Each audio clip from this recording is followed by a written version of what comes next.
Hello and welcome back to the Football Manager 2018 experiment. Can the USA win the World Cup? Now before we get started, I do apologise if I sound a little bit weird. I'm not 100%, a little bit ill at the moment. So luckily, all the videos this week have been pre-recorded, apart from now when we're going to have to record and I'm feeling ill. So it's not the best situation right now, but we'll get through it either way. It's alright.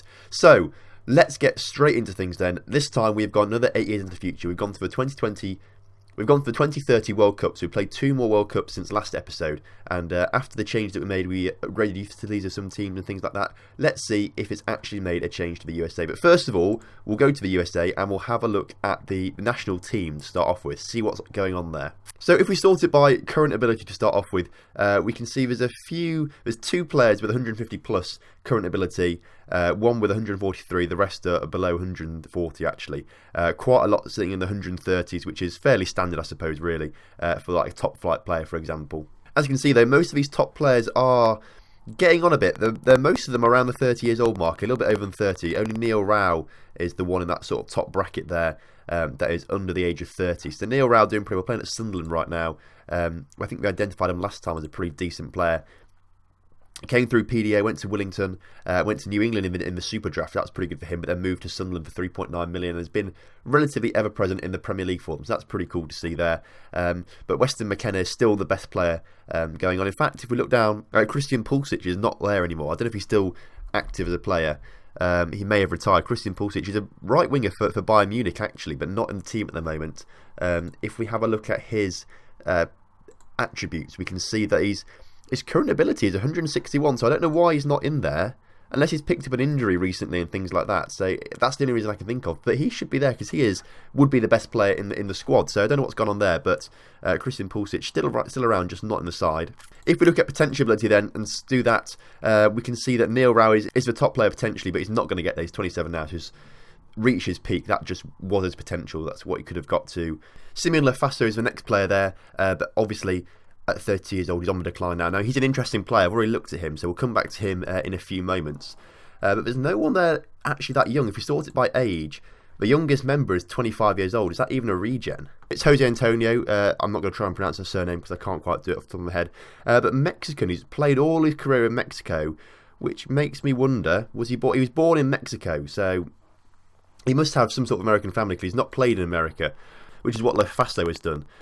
If we come back to him now and look at Lofaso, where was he again? If we sort like that, Simeon Lofaso. Now, I've checked already, he's got no ties to America whatsoever. He currently in real life plays for Fiorentina, but in game he's moved to America, and because we changed the rules where you only have to spend 1 season in America to then qualify for American nationality, then he can play for an American team, which is what he's done. He's got no ties in real life to America. He just has done that, couldn't get to the Italy team, so has joined up to the American team. In real life, he's got loads of Italian youth caps and things like that. So that is just an example of how this experiment is starting to work and get better players into the American system. I mean, that's a bit disappointing, I think, to see, actually, looking down here. There's no one particularly young that's coming through at the moment that's going to be actually any good if we look at this. If we go down to the B team, there's no one there. Under 23 side though, potential ability 138 is the best there, which isn't all that good really. In the under 20 squad, 147 is the best, but he's only 19.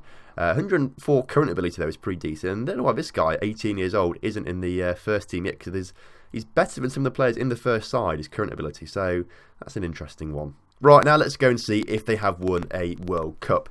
Now we joined in 2023 when we started this up again, and they had a pretty decent year, winning the Gold Cup once again, beating Mexico in the final in extra time, so that's pretty good, asserting their dominance as the best team in North America. 2024, an unbeaten year there in World Cup qualifying and friendly, so that's pretty cool. Only drawing to England there in a friendly. That was only one game they didn't win actually, which is pretty cool. Year afterwards though, Confederations Cup was a bit abysmal really. Two losses and a draw there, not very good. And of course, picking up a loss to Jamaica in the World Cup qualifying might be a bit of a shock, but other than that, having a pretty stellar year there, and must have qualified for the World Cup. They did, obviously, but lost to Czech Republic and Brazil and beat Iran. They'll be disappointed that loss to Czech Republic, I think. That is a bit disappointing, actually, not seeing them get past the group stages after the successive times they did it the previous 2 World Cups. So that's a bit disappointing there, but other than that, relatively decent friendlies there. 2027, once again, win the Gold Cup, beat Trinidad and Tobago in the final, and only to Germany in a friendly in the only game we didn't win that year. So that was a very good year for them, 2027. 2028, win every single thing that year, which is pretty good, albeit the only team that probably should be causing them trouble is Mexico there. 2029, Confederations Cup once again.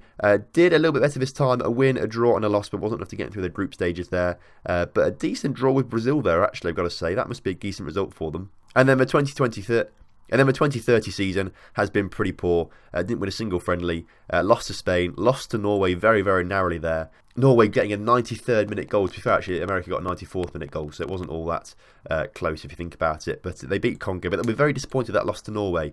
I think they should have been picking up wins there in these group stages where they should have gotten through to the later stages, but it hasn't happened for whatever reason. So as it stands right now, America have still not won the World Cup. If you are interested, these are the past winners of the World Cup. So France, Brazil, Germany and Italy. No one out of the ordinary there. England coming second one year actually and third in another year. So that's pretty good for them. Belgium coming third and France doing very, very well, reaching 3 out of the 4 finals there, which is pretty good. So I think what we should do is have a little look at the French team, for example. Now, national team, senior squad. If we look down here, if we look at their current ability, already you can see it's much, much higher than America. In fact, their worst player could be one of the best players in the American side, actually. That's actually quite dreadful when you think about it. One of their best players could be the best player in the American side. So I assume it's similar stories we'll look at England as well and Italy, because obviously they've done pretty well this past World Cup. England, for example, we'll look at the national team, not quite as strong as France is there, especially if we sort it by current ability. But again, some of these very, very weak players could be one of the best players in the American side, which is a bit of an issue. This is where we're sort of running into problems with the USA right now, and it'll be a similar story, but we'll look at the Italian side as well. Look at I keep looking schedule instead, not the senior squad. If we look at this guy looks like he's one of the best players in the world. He looks insane, look at that. And these guys below him look pretty decent as well. But again, their worst player could probably be the best player in the American side. So that seems to be the problem there, and I guess it's just because America aren't producing as many good quality players through their setups, despite us making the youth importance like the most important thing in America and upping that kind of stuff to American teams as well. So I think what we should be doing now is have a look at the MLS. We'll show you the winners of that in the past few seasons as well, because that'd be quite interesting. Just very quickly, if you want to see the past winners of the MLS Cup, this is it. It varies a little bit, to be fair, but Houston and Columbus seem to be the best teams at the moment, doing pretty well, winning a fair few titles between them. If we just switch to Supporters Shield, very, very different story there. Atlanta United, obviously, doing the best in Supporters Shield and things like that, but obviously they couldn't do anything when it comes to the playoffs there, which is quite interesting, actually. Now, I think what we need to be doing is not just improving the facilities of the actual teams. If we go into the affiliate clubs of these teams, the Chicago Fire Under 23s and the Fire Academy, they're all affiliate clubs rather than linked in the same thing. So what we need to be doing is going to the Chicago Fire Under 23 side, go to edit the club details, go to their facilities and make these facilities absolutely fantastic for every single team going out there. So that's something we can do for next time. We'll do that. Also, what I want to do is we're going to go into edit the club details for the main clubs, go to their finances, and I reckon we boost everyone's bank balance to about 100 million or so. Just give them a lot of extra cash, see if that can just boost the reputation of the league and things like that, and see if that helps a little bit as well. I think that's something we should look to do. So I'll make sure I get all of that stuff done for next time. We'll probably go a little bit further into the future next time, not just 2 World Cups, maybe do a few more, because we need to see some progress, and if we do 2 World Cups at a time, it's not going to happen. But everyone who's already predicted dates before the 2030 World Cup, I'm afraid you're wrong. So if you've got it wrong already, let's have a little rethink and comment down below when you think the USA is going to win the World Cup. If you enjoyed today's episode, then make sure you do leave a like, subscribe to the channel if you're new around here, and I'll see you next time for more American World Cup action.